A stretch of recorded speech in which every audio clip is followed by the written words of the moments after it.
18 confirmed dead, over 30 hospitalized in Goza terrorist attacks. Soldiers accused of killing 23-year-old herder in Jos. Food inflation worsens living conditions for Nigerian households. On the foreign scene, Iran to hold runoff election as no candidate secures 50% of votes. Very good evening and welcome to the News Hour on Trust TV. I'm Sagir Ibrahim. In the aftermath of terrorist attacks in Goza local government area of Borno State, 18 people lost their lives and over 30 others sustained injuries in a series of coordinated suicide bombings.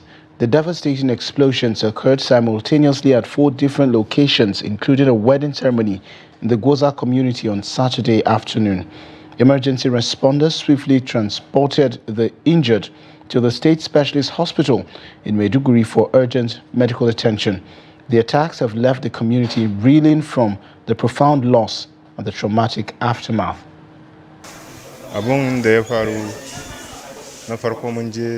We were witnessing the wedding of our brother.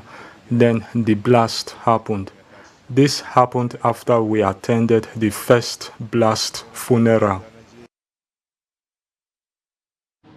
And gunmen believed to be bandits have reportedly killed one person and stolen his motorcycle along Doma Igbabo Road, the headquarters of Doma local government area of Nasarawa State. Investigations by Trust TV revealed that the Doma Igbabo, Agbashi, Rukubi and Idadu roads have recently come under severe attack by gunmen believed to be kidnappers, bandits and other criminal elements. Reports indicate that these criminals have raped market women, young girls and some farmers in Doma local government. Our correspondent learned that the police took the victim's body to Alwaza, a community under Doma, for burial early on Saturday morning. A member of the Alwaza community who wished to remain anonymous told our correspondent that the police in the state need to take urgent steps to tackle the incessant attacks, especially the constant rape of women and children along Doma, Igbabo, Agbashi, Rukubi and Idadu roads. The source acknowledged that Governor Abdullahi Sule is doing his best to free the state of kidnapping and banditry activities across the 13 local government areas, but stressed the need for the governor to pressure security operatives to intensify their efforts. And personnel of Operation Safe Haven, a special security task force responsible for maintaining peace in Plateau and parts of Bauchi and Kaduna State, have been accused of killing a 23-year-old herder in the Donkasa community of Jos North local government area of Plateau State. According to the Fulani community, the incident allegedly occurred when personnel from the operation arrived in the area and began shooting sporadically in an attempt to make some arrests. Trust TV's Ado Musa brings us details.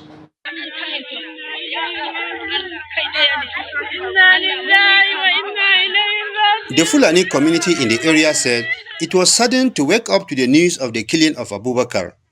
The herders alleged that security personnel had at different occasions come to the area and shot at their members indiscriminately without any justification, describing the killing of Abubakar as unjust. They called on the commander of Operation Safe Haven to investigate the matter. The parents of the deceased expressed dissatisfaction over the incident.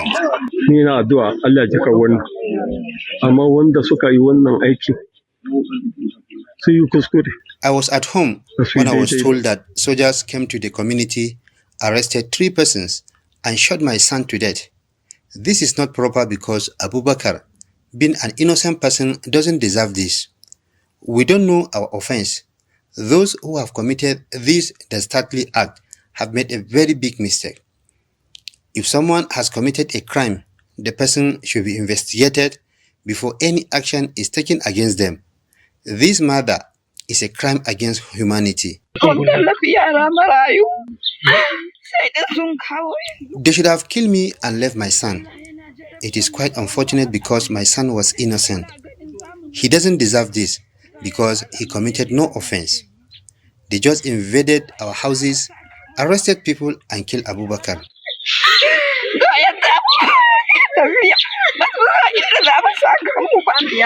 The incident is very bad.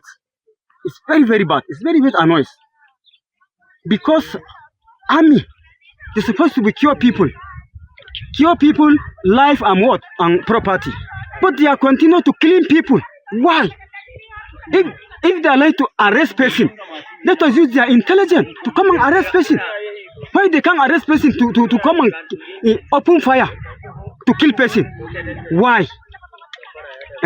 Why? Is he a criminal? The chief of staff of the operation apologized to the community and assured them that an investigation into the matter is underway. I want to say that the GOC expressed its condolence to the immediate family and all of us, because any loss of anybody is everybody in the community. So please, may the Almighty grant us the opportunity to bear the irreparable loss. So it is quite unfortunate this incident happened, but the GOC has already ordered immediate investigation of this whole thing.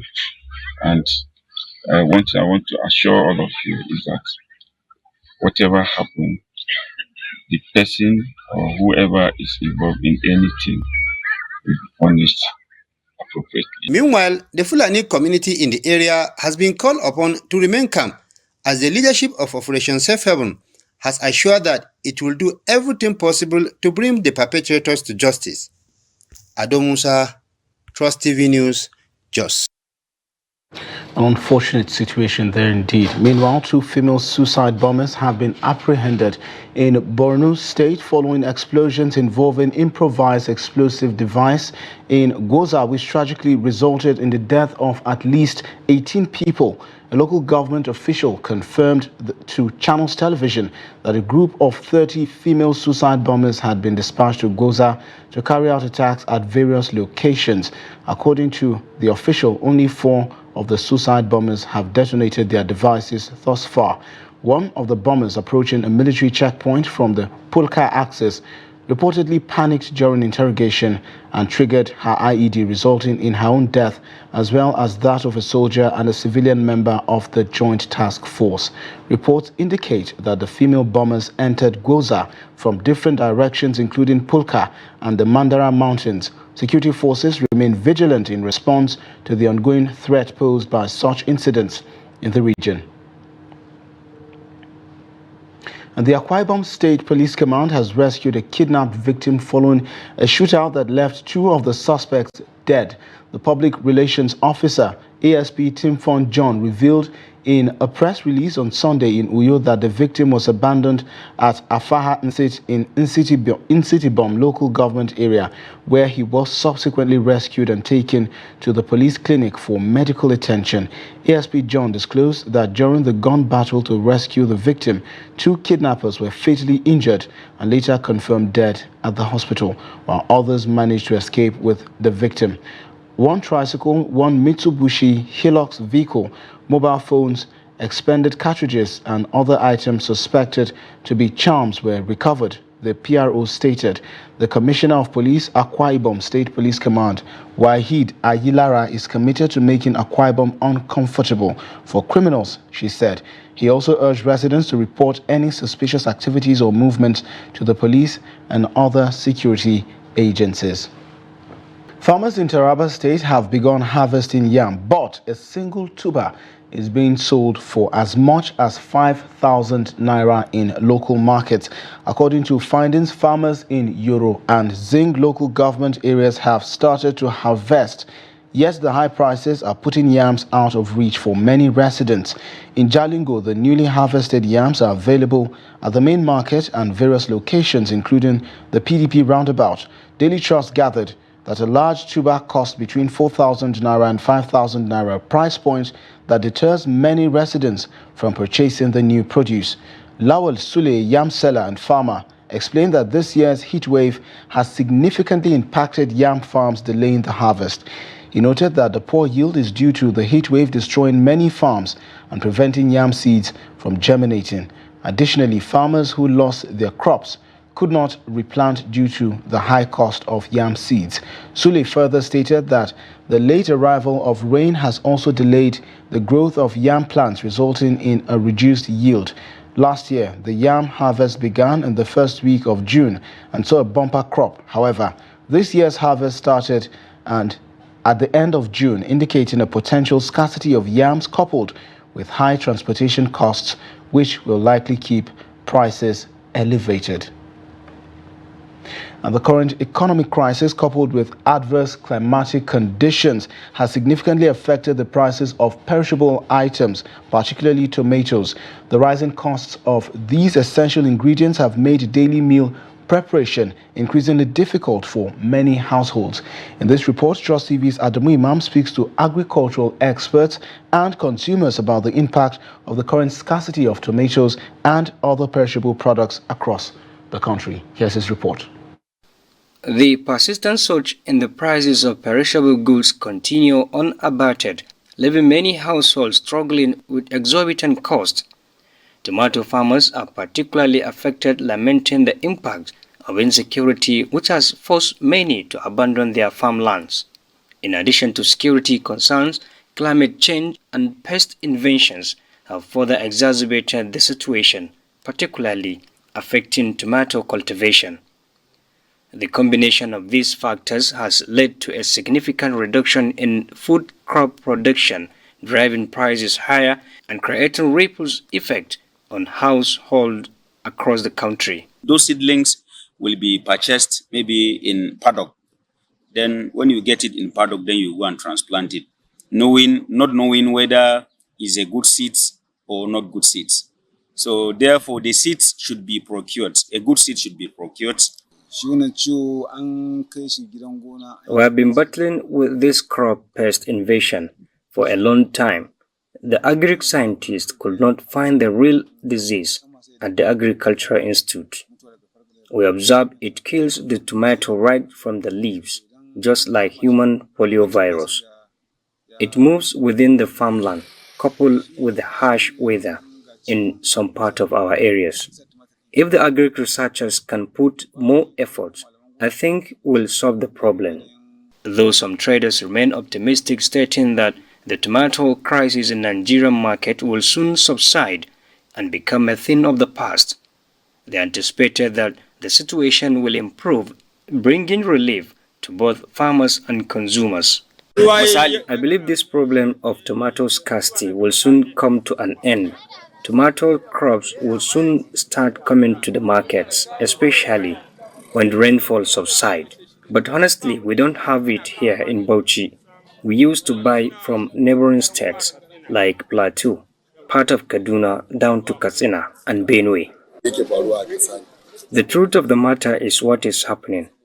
It's known to those cultivating tomatoes in commercial quantity like Katsina, Zamfara, and other parts. They don't have peace there, so they don't go to their farmlands. Honestly, we even travel far to Niger Republic and buy these perishables because of kidnappings here.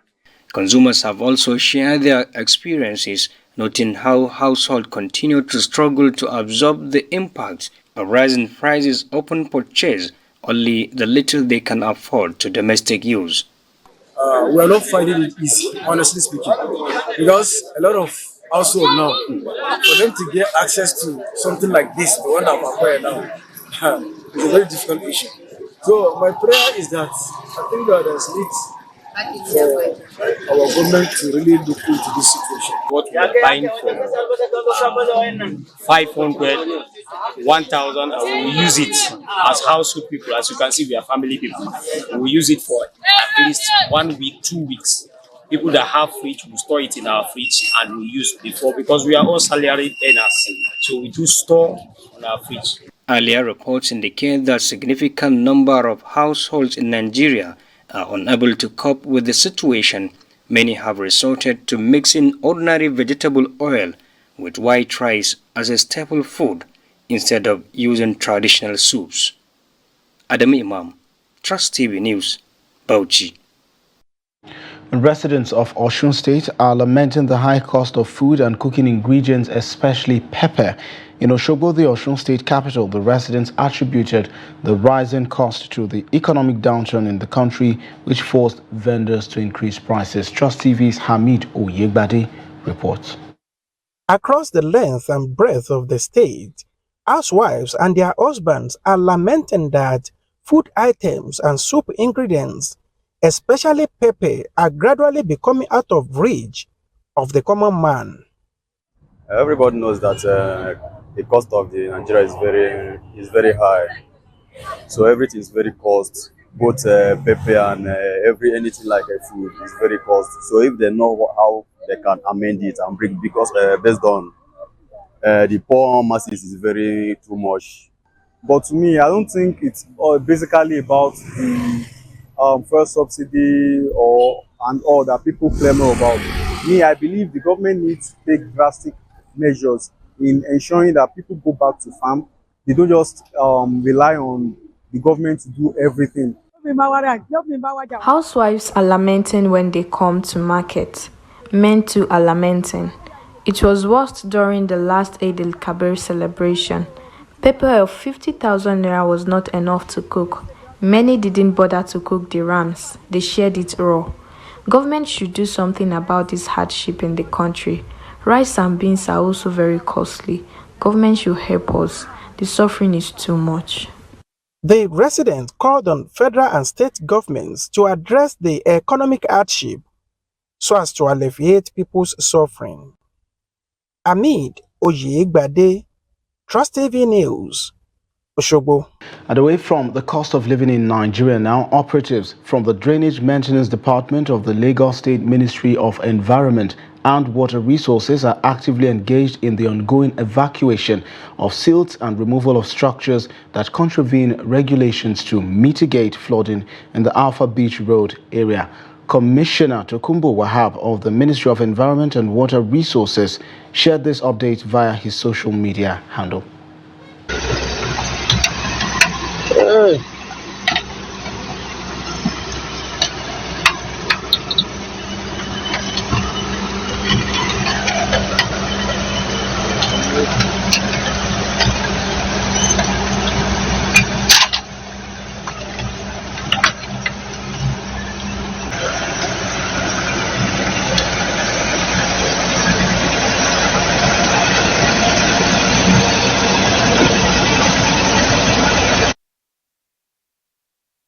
This is the news hour on Trust TV. Coming up shortly. Bayelsa ball juggler breaks unusual skills record. This and of course more news when we return. Join us again. Thanks for staying with the news hour on Trust TV. Here's a recap of the top stories again. 18 confirmed dead, over 30 hospitalized in Gwoza terrorist attacks.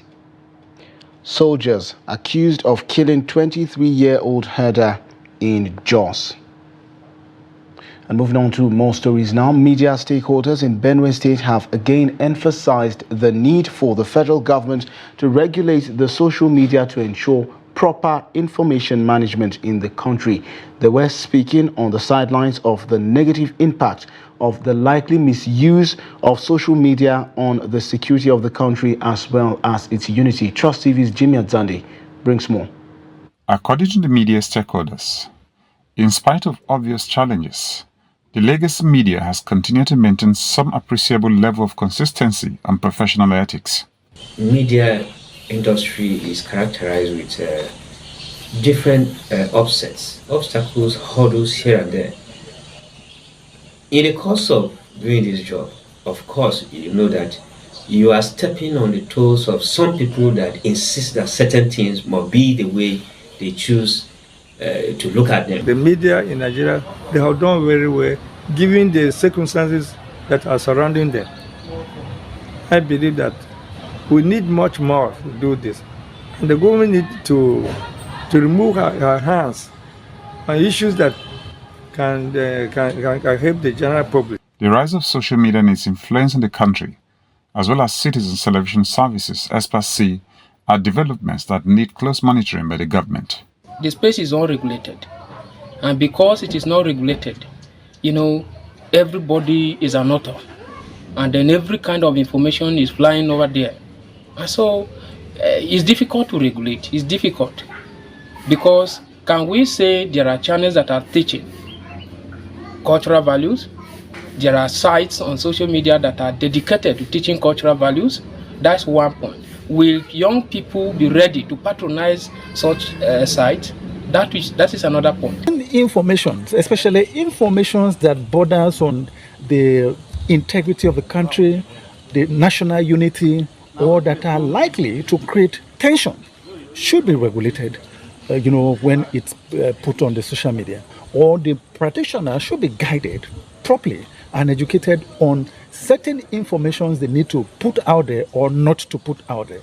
On the whole, the stakeholders agree that social media, if regulated, can enhance communication that promotes national cohesion and development.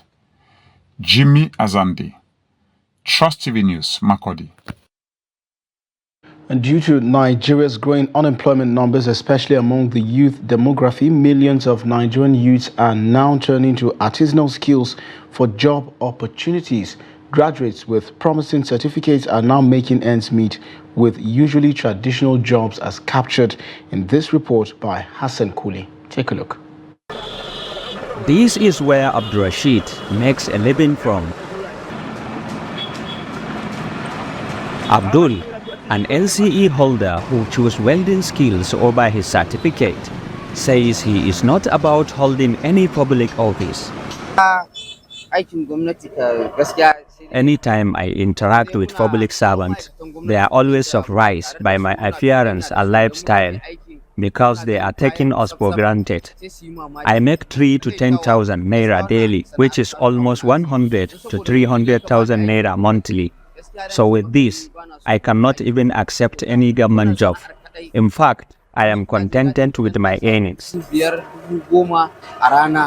For more than a decade, Abdul has been a welder and also training youths and children with his skills. When I started practicing these skills 13 years ago, people were laughing at me and calling me names. But I thank Allah because I have become successful. Now I am even creating some mini drums for laboratory use, welding water tanks and vehicles, and training youths, some of whom have opened at least 7 outlets now.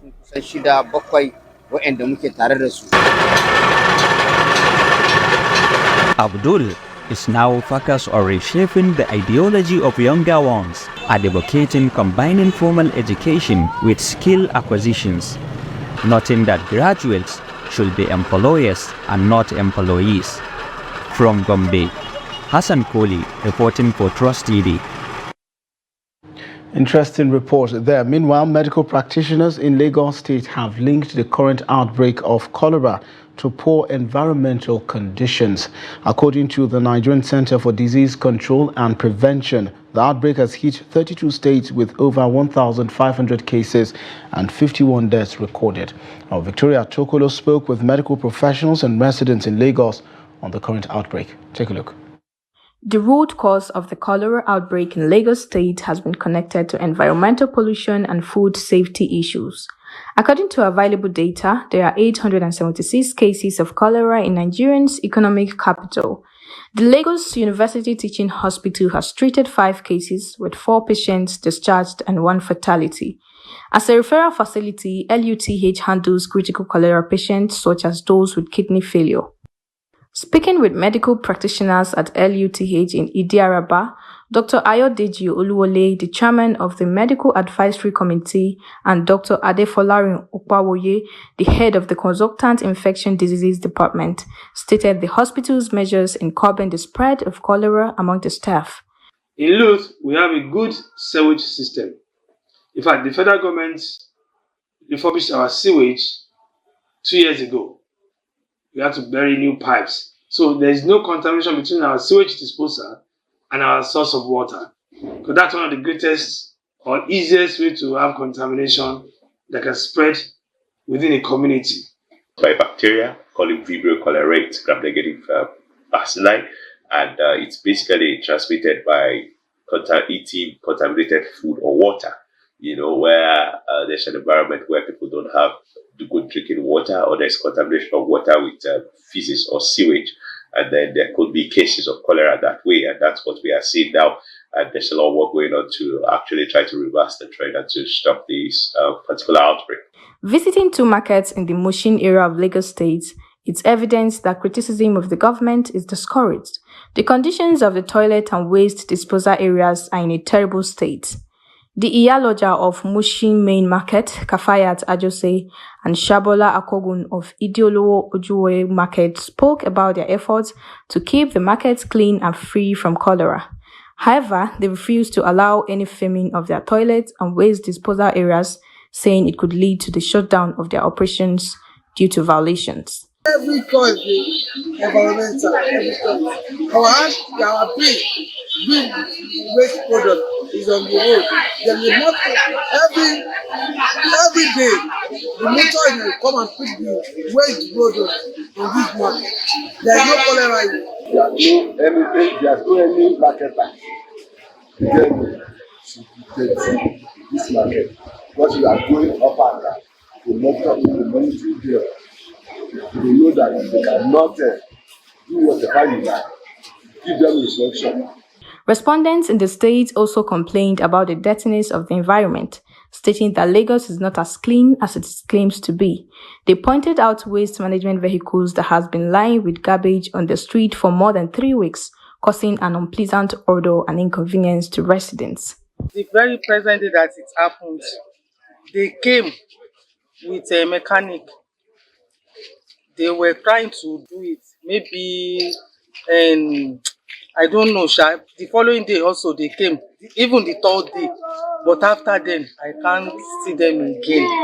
And I think they're supposed to have come and carry it because of dirtiness of the street and all these diseases, cholera and etc., etc. Nigeria, Africa's most populous nation, is presently battling with the outbreak of cholera, a food and waterborne disease that is ravaging the country. The outbreak comes at a time when the price of sachet water, Nigerians' most common and cheapest source of safe drinking water, went out of the reach of the masses. Prices of sachet water recently hit the rooftop, with retailers selling a bag for between 300 naira and 400 naira, and 1 or 2 sachets for 50 naira depending on the location and temperature of the water bag. And residents of Babale community in Jos North local government area of Plateau State are abandoning their primary health care center due to what they described as the rising costs of drugs. Meanwhile, they prefer to seek medical attention at other hospitals, citing the deplorable conditions of the center as their reason. Trust TV's Adu Musa completes the report. Babale community, located along the Jos Bauchi Road, borders Plateau and Bauchi states. Members of the community say they lack proper medical services, a situation that forced them to abandon the clinic and seek treatment at other medical centers. The residents say the clinic has been in a deplorable condition for some time now, with nothing being done to bring it back to life.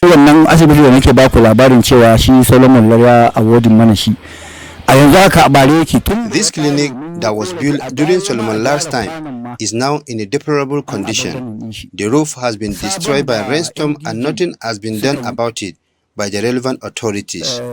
Even the one built later by MDG's project and currently being used is also in a sorry condition because it lacks personnel and medical supplies. You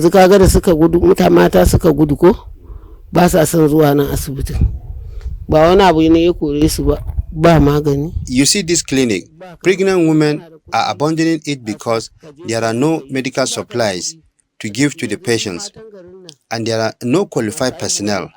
Those who have money go to the private hospitals, but if you don't have money, you have to go to the general hospital in Miambarkatei to get treatment. This is the situation we find ourselves in. The problem is there are no personnel in the hospital. Additionally, there are also no medications. Therefore, patients cannot receive treatment there. What is the community doing to salvage the situation? The district head of the area, Aminu Maisamari, explains the community's commitment to restore it to a functional state. We have tried our best to go and see the chairman of the Jalingo local government and also the director of health, primary health care.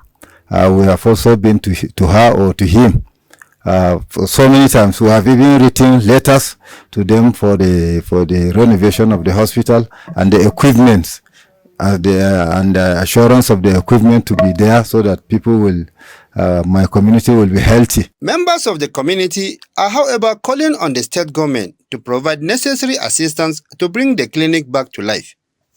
Ado Musa, Trust TV News, Jos.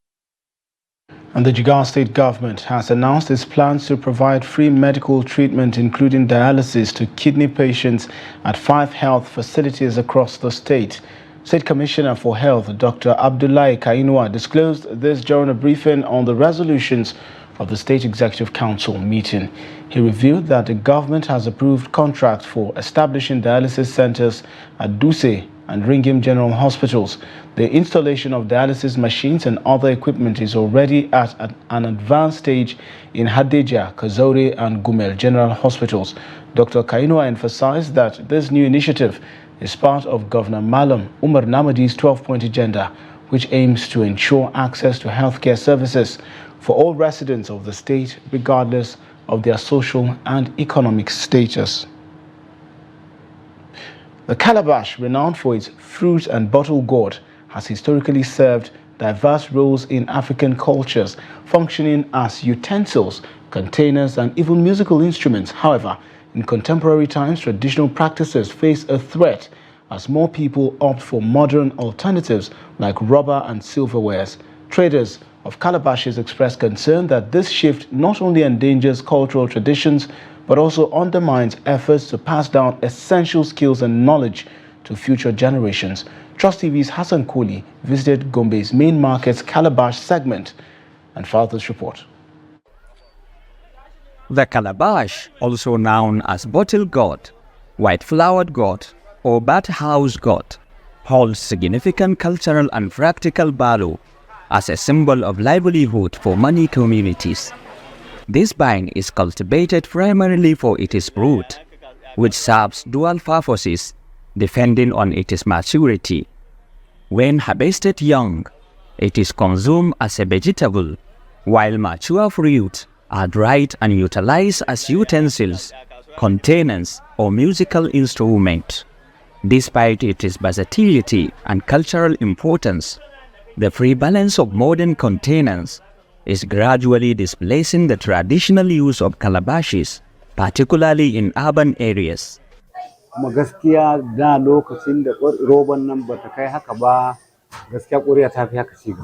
The tradition of using calabash is gradually fading away. This is largely due to the widespread use of rubber-related materials, which is indeed a threat to our ancient traditions.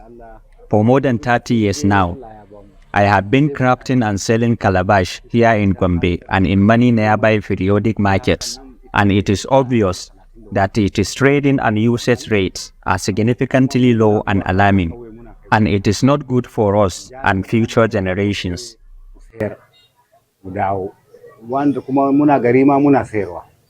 With this development, a series of measures have been put in place to save the tradition from going into extinction. These include passing the craft and trading skills on to the next generation.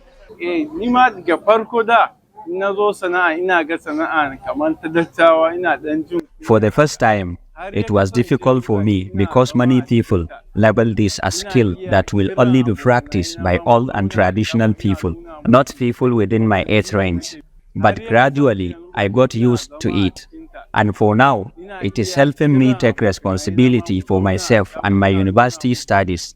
I am grateful and will help preserve this for our younger generations. According to the Calabash treatment, many ancient crafts are on the verge of extinction, warning that they will only be preserved by having younger people learn the skills. From Gombe, Hassan Koli, reporting for Trust TV. And the United Nations Children's Fund has said 2 million children are out of school in Borno, Adamawa and Yobe states. It called on stakeholders and governments to tackle the alarming rates by ensuring children's rights to education is achieved. The global organization stated just during a kick-off workshop for GPEAF project on education and learning for children in emergencies in northeast Nigeria. Take a look. It is often seen in some major cities and communities of the Northeast, children roaming the street during school hours. This is attributed to Boko Haram terrorism that displaced affected communities with strong negative impact on the education sector for the past decade, which denied children access to quality education. It is on record that 2 million children are out of school in Borno, Adamawa and Yobe states. This forum being the second phase of the GPE Accelerated Funding Project, bringing partners and stakeholders from 3 states to discuss and plan interventions that will increase access to education for out-of-school children. We have a learning crisis in the northeast of Nigeria. So just to correct, we estimate that around 2 million of children are out of school, but in the 3 states, in Borno, Yobe, and Adamawa. And of course, we are working together with the government, with the ministries to address these challenges. Actually, there is work already done with them in the past years. So we implementing a package of programs, like we've been supporting teachers with the professional training. We've been providing the Ministry of Education support to have teaching and learning materials, especially mother tongue. I liberated from the shackles of the Boko Haram, especially we talk about Abadam, and you talk about, Guzamal local government and Calabash. Still, we have that challenges of insecurity. And but still, we do have some communities that are going back. I can assure you that by the time we have succeeded in liberating these communities, and by the time that we have, resettled them, things will move further. A child at a particular stage must learn something. If you don't put in place deliberate policies, deliberate action to bring him into a conventional school system, he will be on the school of the street, and the street will teach him its own lesson. And that is partly why we are where we are, developmentally and socially. Those children that are on the street are also in their own school, but the lessons they are learning are unconventional lessons that becomes a problem to everyone. The project will consolidate the previous GPE accelerated funding, which improved education access and learning outcomes for over 180,000 conflict-affected children across 24 local government areas in Borno, Adamawa, and Yobe states.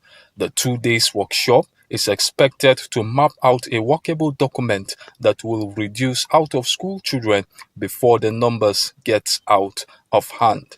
Beatrice Kuruti, Trust TV News, Maiduguri. As you're watching the news hour on Trust TV, and on the international scene, the Turkish embassy in Nigeria has confirmed that there is no visa ban on Nigerian passport holders, dispelling reports that have raised concern. Reports surfaced on Thursday suggesting that Ethiopia, Turkey and the United Arab Emirates had revoked certain privileges for Nigerian passport holders, such as visa on arrival, e-visa and outright passport issues. Specifically, Turkey no longer allows Nigerian passport holders to obtain its e-visa, which was previously a seamless process. Despite these changes, the personal secretary to the Turkish ambassador to Nigeria, Umi Evelyn, clarified in a chat that there is no visa ban on Nigerian passport holders. This clarification came following the ranking of Nigeria's passport among the world's least powerful. According to the Henley Passport Index in 2023, Nigeria was ranked 90th globally, allowing visa-free admission to only 46 out of 227 destinations worldwide. And an election spokesman has announced that none of the candidates in Iran's recent election secured more than 50% of the votes. Of the 24.5 million votes cast, former nuclear negotiator Said Jalili received 9.4 million votes, while heart surgeon Masood Pezeshkian garnered 10.4 million votes. Consequently, the two candidates will face off again on July the 5th. More than 61 million Iranians over the age of 18 are eligible to vote. However, despite calls from the theocracy's supreme leader, the overall turnout was only 39.9%, according to provisional results. Said Jalili is known for his role in the 1980s Iran-Iraq war and his service as a deputy minister. Masoud Pezeshkian, a lawmaker and heart surgeon, has the support of some pro-reformers. This election follows the death of Iran's last president, Ibrahim Raisi, who died in a helicopter crash on May 19, along with 7 senior officials. This upcoming runoff will be only the second in Iran's history, the first being in 2005 when hardliner Mahmoud Ahmadinejad bested former President Akbar Hashemi Rafsanjani. And 1 person was killed and 5 others wounded in northeastern France when several masked gunmen opened fire at a wedding ceremony, police sources said on Sunday. Sources suggested that the attack in the northern city of Thionville was linked to a settling of scores between drug traffickers. The shooting, according to an AFP report, occurred at a reception hall overnight Saturday to Sunday with around 100 people in attendance. 2 people were seriously injured and 1 of them was in a critical condition. The perpetrators of the shooting have fled the scene. However, the assailant arrived in a 4x4 vehicle, probably a BMW, the source said. It was not immediately clear where the vehicle had come from. Thionville is located close to the borders of Luxembourg and Germany. Members of law enforcement believe that a settling of scores linked to drug trafficking was behind the violence. And also, Bayelsa-born football juggler Tonye Solomon, popularly known as the Bald Boy, has broken another Guinness World Record by swimming with a football on his head in the Yenagoa River on Saturday. Solomon achieved this feat by swimming with the football on his head for 37 minutes and 23 seconds, surpassing the previous record of 23 minutes and 3 seconds. Trust TV's Friday, Ebimo Boy Peter has more on this astonishing feat. Take a look. Speaking shortly after breaking the new record, Tonye Solomon thanked God for the feat and advised other talented youth to be focused in pursuit of their God-given talent. Talent is something that you cannot hide it. You cannot hide it. You know, I've been doing this thing for years. Like I said, I need encouragement. When I see encouragement like this, I will do more. Like after this record now, I'm going to walk on top rope. I'm going to walk on top rope while the ball will be on my head. That's my next record I want to break. So because I have so many records to break, so many. So I'm very, very happy. I just wanted to tell our youth and people out there that if you are so talented, showcase it out. The world will celebrate you. But first of all, I want to tell God thank you for today. A representative of Guinness and the referees, Chukwuebuka Ezua and Otiti Richman, said Tonye Solomon adhered to Guinness rules during the exercise. It's an amazing moment today. Tonye Solomon set a new record for 37 minutes and 23 seconds today, swimming across this large river here in Bayelsa State. It's a new record for Nigeria, and we hope when we submit the evidence to Guinness World Record, they approves it on time. He entered the water, and then steadied himself on the water, then placed the ball on his head, and while doing this, his leg did not touch the ball, neither did his hand or any part of his body touch the ball.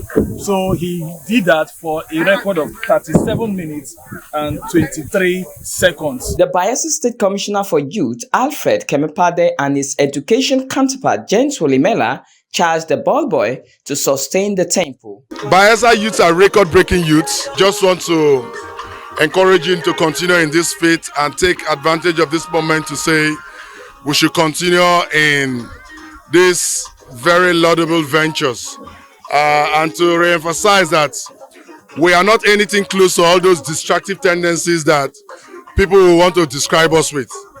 This is what we are, the best of everything we do. To balance a football on your head just for a minute, then you know what I'm talking about. He does a lot of crazy things with football, He dances with it. He can wear a shirt with it. He can use his toe to keep the ball rolling. So those are qualities that are very, very rare. So when you come across something that is rare, the best as somebody who is progressive will do is to give him all the support. And today we are here to give him the support. And I pray that by the time the Guinness Book of Record will get the record from today, we'll come back with a very positive result. This is the second Guinness Book of World Record the Bayelsa-born football jogger is breaking. From Yanagwa, Friday, Ebmobowe Peter, Trust TV News. An astonishing feat indeed there from the ball boy all the way from Bayelsa State. Also, residents of Kano Metropolis have lauded organizers of the Dambe Warriors League for positively impacting the lives of participating athletes.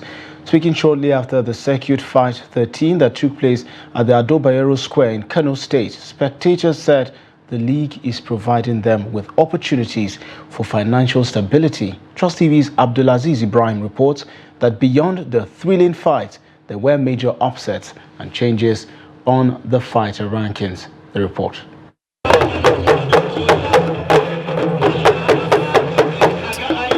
The Dambe Warriors League Circuit Fight 13 attracted thousands of enthusiastic fans to the Ado Bayero Square for a memorable evening of intense battle.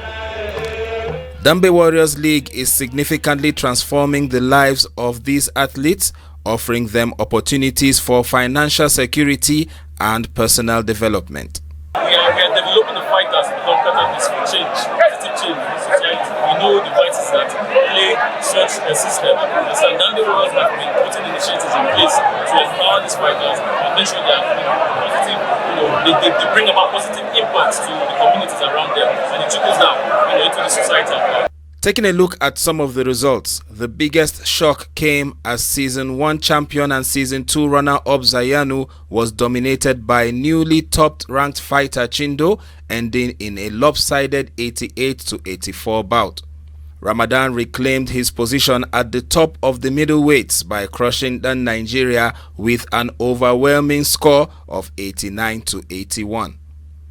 In the heavyweight division, Dogo Metakwasara regained his #1 ranking with a hard-fought victory over newcomer Tarasa, scoring 87-85. The Dambe Warriors League continues to captivate fans and transform athletes' lives, making each event an unforgettable experience. Abdulaziz Ibrahim, Trust TV News. And still in sports, after departing his position as the Super Eagles coach, Finidi George is on the verge of returning to coaching in the Nigeria Premier Football League. The former Enyimba international coach left his role as the Super Eagles boss following poor results recorded in the 2026 World Cup qualifier. Rivers United management is set to appoint Finidi as the head coach of the club ahead of the new season. The pride of Rivers struggled towards the tail end of last season with Evans Ogenyi as the head coach. The appointment of Finidi is expected to bring massive improvement to the team.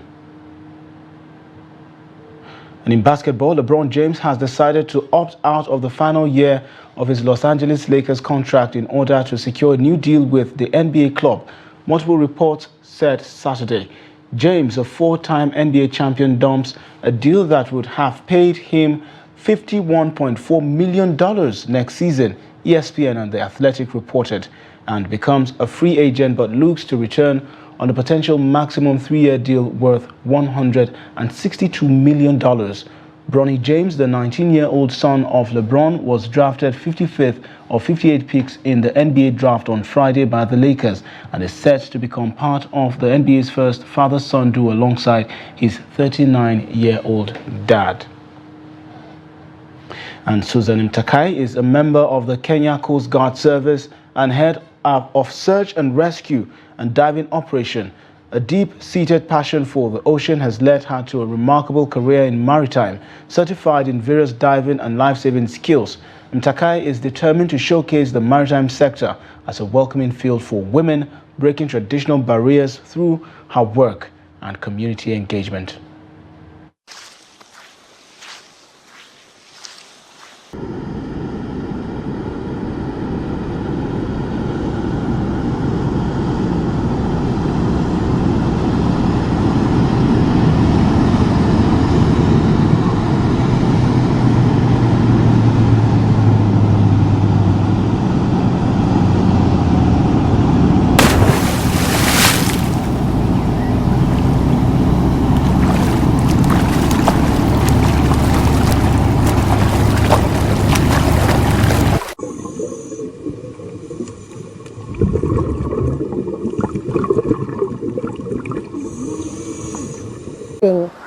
I mean, that is a different world. I find myself relaxed. I find myself seeing different things. I find myself in a different world.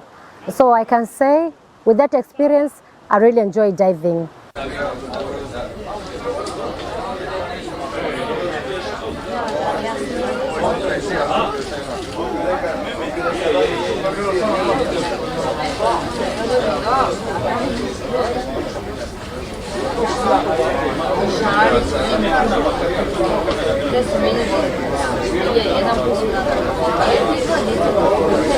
Most of the time, the drowning cases are happening where we are not there, and so we are working with community.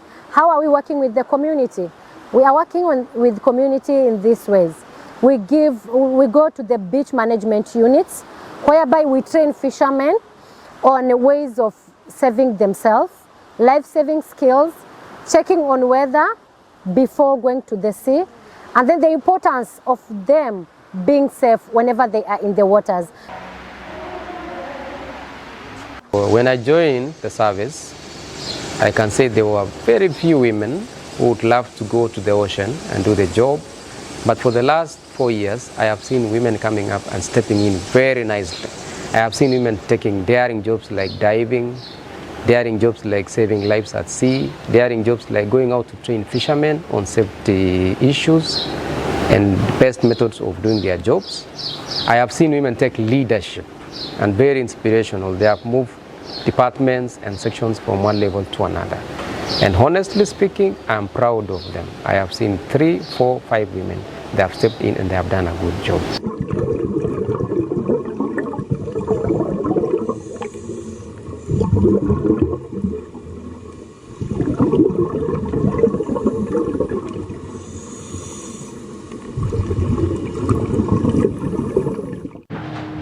And on a sad note, the former Chief of Defense Staff, Navy Admiral Ibrahim Ogohi, reportedly passed away early Sunday morning after a brief illness in Abuja. Family sources stated that he had been suffering from age-related ailments for weeks at his Abuja home. Admiral Ibrahim Ogohi passed on to glory a few minutes early on Sunday morning, according to a family source. Admiral Ogohi served as the Chief of Defense Staff of Nigeria from 1999 to 2003. He was the first naval officer to reach the 4-star rank in the Nigerian military and the first Chief of Defense Staff from the Navy. The late Admiral hailed from Okura Lafia in Dekina local government area of Kogi State. May his soul rest in peace. And with that, we have come to the end of the news hour on Trust TV. Do not forget to follow us across all of our social platforms and catch our live stream on YouTube for more news programs and documentaries. My name is Sagir Ibrahim, and on behalf of the crew, have a good night.